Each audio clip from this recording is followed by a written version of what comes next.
दोस्तों, आज के इस विश्लेषण में हम एक ऐसी कहानी पर बात करने वाले हैं जो सिर्फ एक कंपनी के बारे में नहीं है।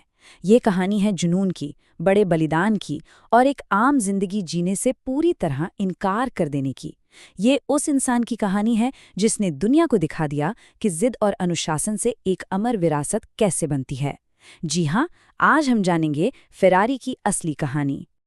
अब सोचिए, एक बिल्कुल साधारण सा जीवन अचानक दुनिया के सबसे अनमोल और आकर्षक प्रतीक में कैसे बदल जाता है। ये सवाल अपने आप में बहुत गहरा है ना? देखिए, ये सिर्फ एक कार की कहानी नहीं है। ये इंसानी अनुशासन और एक ऐसी लेगेसी बनाने का मास्टर क्लास है जिसने पूरी दुनिया में एक अलग ही सम्मान हासिल किया। जब कोई इंसान अपनी पूरी जिंदगी एक लक्ष्य के लिए दे देता है ना, तो नतीजा सिर्फ एक मशीन नहीं होती, वो एक भावना बन जाता है। तो चलिए, इस कहानी में थोड़ा और गहराई तक जाते हैं। आज हम इस सफर को कुछ हिस्सों में समझेंगे। पहले बात करेंगे स्पीड के उस जुनून की जहां से सब शुरू हुआ। फिर आएगा स्कुडेरिया का निर्माण, उसके बाद वो मशहूर टकराव और दुश्मनी, फिर एक ऐसी विरासत जो उस इंसान के जाने के बाद भी जिंदा रही। इसके बाद हम समझेंगे उनकी बिजनेस स्ट्रैटेजी को और आखिर में फरारी से मिलने वाली 5 सबसे जरूरी सीख। इटली के एक छोटे से लड़के के सपने से लेकर $multi-million की मास्टर क्लास तक यह सफर सच में कमाल का है। तो शुरुआत करते हैं पहले हिस्से से, द स्पार्क ऑफ स्पीड, यानी गति का वो जुनून जहां से सब शुरू हुआ।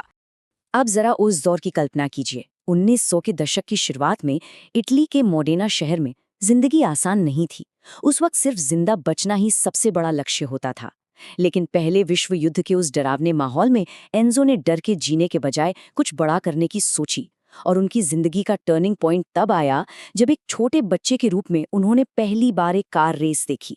वो धूल, वो खतरा, वो शोर, उस एक पल ने उनके अंदर जिंदगी भर के लिए एक आग जला दी, एक ऐसा मकसद दे दिया जिसने आगे चलकर 1929 में स्कुडेरिया की नींव रखी और आखिरकार 1947 में उनकी पहली ऑफिशियल कार फेरारी 125S को जन्म दिया। देखिए, इस पॉइंट पर जो सबसे दिलचस्प बात है ना, वो ये है कि ये सफर बिल्कुल भी आसान नहीं था। एंजो ने बहुत कम उम्र में अपने पिता और भाई को खो दिया था, लेकिन उस गहरे दुख को उन्होंने अपनी रुकावट नहीं बल्कि अपनी ताकत बनाया। और क्या आप जानते हैं कि ये जो मशहूर लोगो है, छलांग लगाता हुआ घोड़ा, ये कहाँ से आया? असल में इसकी शुरुआत पहले विश्व युद्ध के एक फाइटर पायलट फ्रांसिस्को बराका से हुई थी। एंजो ने इसमें अपने होम टाउन मॉडेना का पीला रंग जोड़ दिया। सोचिए, सड़क पर चलने वाली कार बनने से बहुत पहले ही ताकत, स्पीड और आज़ादी के इस प्रतीक ने ब्रांड की एक बेखौफ पहचान बना ली थी। यहाँ एक बात समझनी जरूरी है, स्कुडेरिया फरारी शुरुआत में कोई कार बनाने वाली कंपनी नहीं थी। ये सिर्फ एक रेसिंग टीम थी जो अल्फा रोमियो के लिए कार चलाती थी। लेकिन ये टीम अपने आप में एक बहुत ही सख्त लेबोरेटरी ऑफ एक्सीलेंस थी। यहाँ एंजो की सोच में एक बहुत बड़ा बदलाव आया। उन्हें समझ आ गया था कि उनका असली टैलेंट सिर्फ कार चलाना नहीं है, बल्कि एक लीडर की तरह उस टीम को बनाना है। उन्होंने अपने मैकेनिकों से ऐसी परफेक्शन की मांग सोची थी, क्योंकि उनके लिए सिर्फ नाम कमाना नहीं बल्कि परफॉर्मेंस सबसे ऊपर थी। एक आशाजनक विफलता, यानी ए प्रॉमिसिंग फेलियर, ये शब्द थे एंजो फरारी के। 1947 में जब V12 इंजन वाली फेरारी 125S अपनी पहली ही रेस में टेक्निकल प्रॉब्लम की वजह से हार गई, तो कोई भी आम लीडर शायद हार मान लेता। लेकिन एंजो ने क्या किया? उन्होंने इस हार में महानता की गुंजाइश देखी। वो जानते थे कि इस मशीन में दम है। जब आप अपनी हार में भी भविष्य की जीत देख सकते हैं ना, उसे ही ट्रू चैंपियन माइंडसेट कहते हैं। 1950 के दशक की फॉर्मूला 1 रेसिंग दुनिया के सबसे बड़े और सबसे खतरनाक मंच पर अपनी ताकत साबित करने के बारे में थी। तो यहाँ सबसे अहम बात यह है कि फेरारी अकेली ऐसी टीम है जिसने 1950 से फॉर्मूला 1 में लगातार हिस्सा लिया है, कोई गैप नहीं। दोस्तों, ऐसे एक्स्ट्रा ऑर्डिनरी रिजल्ट रातों रात नहीं मिलते। इसके लिए पागलों वाली मेहनत और सख्त स्टैंडर्ड्स चाहिए होते हैं। एंजो के लिए रेसिंग कभी भी मार्केटिंग का जरिया नहीं थी, ये उनके लिए बहुत पर्सनल था। रेस ट्रैक पर जीत ही उनकी जिंदगी थी।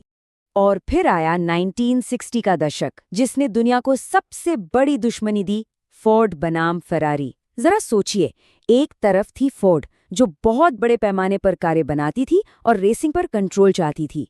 दूसरी तरफ थी फरारी, लिमिटेड कारें लेकिन रेसिंग उनकी आत्मा थी।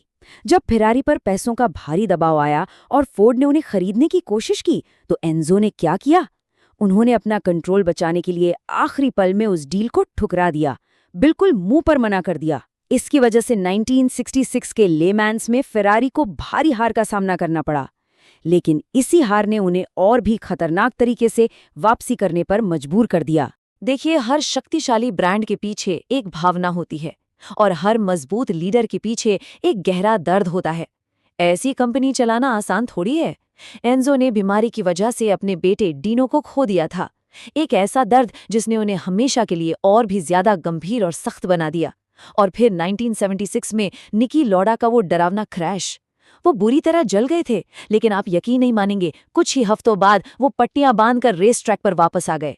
इन्हीं घटनाओं ने दिखाया कि फेरारी कभी घुटने नहीं टेकती। ये एक अटूट और ऐसी आग है जो कभी नहीं बुझती। अब चलिए थोड़ा आगे बढ़ते हैं और देखते हैं कि ये लेगेसी कैसे आगे बढ़ी। 1988 में जब एंजो फेरारी का निधन हुआ तो लगभग सबको लगा कि बस अब ये कंपनी खत्म। लेकिन नहीं, यही तो ट्विस्ट है। नई स्ट्रेटेजिक लीडरशिप लाई गई और फिर 1996 में एंट्री होती है माइकल शूमाकर की। उसके बाद 2000 से लेकर 2004 तक फेरारी ने फॉर्मूला 1 ट्रैक पर जो पूरी तरह से राज किया, वो आज एक इतिहास है। ये दिखाता है कि एक असली कल्चर अपने फाउंडर के जाने के बाद भी न सिर्फ जिंदा रहता है, बल्कि ट्रैक पर परफेक्शन का नया रिकॉर्ड बनाता है। ये बहुत दिलचस्प है। फेरारी ने कभी भी ज्यादा कार बेचकर पैसे कमाने की कोशिश नहीं की, कभी नहीं। उनका प्रोडक्शन जानबूझकर हमेशा लिमिटेड रखा जाता है। उनकी असली कीमत इस बात में है कि वो कितनी कम मिलती हैं। और अब आने वाले इलेक्ट्रिक फ्यूचर के लिए भी वो सिर्फ बिना आवाज वाली मशीन नहीं बना रहे हैं, वो दरअसल इमोशन को रीडिजाइन कर रहे हैं। वैल्यू ज्यादा बेचने से नहीं बनती, बल्कि डिमांड और सप्लाई को कंट्रोल करने से बनती है, ताकि एक आकर्षण बना रहे। $50 मिलियन। सोच रहे हैं आप, ये कोई हवाई बात नहीं है। रेयर क्लासिक फेरारी कारें सच में ऑक्शन में इसी कीमत पर बिकती हैं। ये क्लियरली साबित करता है कि जब कोई प्रोडक्ट लगातार श्रेष्ठता और पैशन के साथ बनाया जाता है ना, तो वो सिर्फ चलाने की चीज नहीं रह जाता, वो एक कलेक्टिबल हाई आर्ट बन जाता है। पहला, हमेशा अपने हाई स्टैंडर्ड्स को बचा कर रखें। दूसरा, दर्द इंसान को सबसे ज्यादा ताकतवर बनाता है। तीसरा, लगातार मेहनत किसी भी टैलेंट को हरा सकती है। चौथा, किसी चीज का आसानी से ना मिलना ही उसकी असली वैल्यू बनाता है। और पांचवां, हमेशा एक ऐसी लेगेसी बनाएं जो आपके बाद भी जिंदा रहे। तो दोस्तों, ये सब बातें आखिर में हमें एक बहुत ही गहरे सवाल पर लाकर खड़ा कर देती हैं। आज हम और आप कैसी लेगेसी बना रहे हैं? बिना समझौता किए गए स्टैंडर्ड्स, अटूट अनुशासन और एक लंबी सोच किसी चीज को वाकई कितना अनमोल बना सकती है, ये हमने फेरारी से सीखा। क्योंकि देखिए, बेस्ट बनने का ये सफर ना कभी खत्म नहीं होता।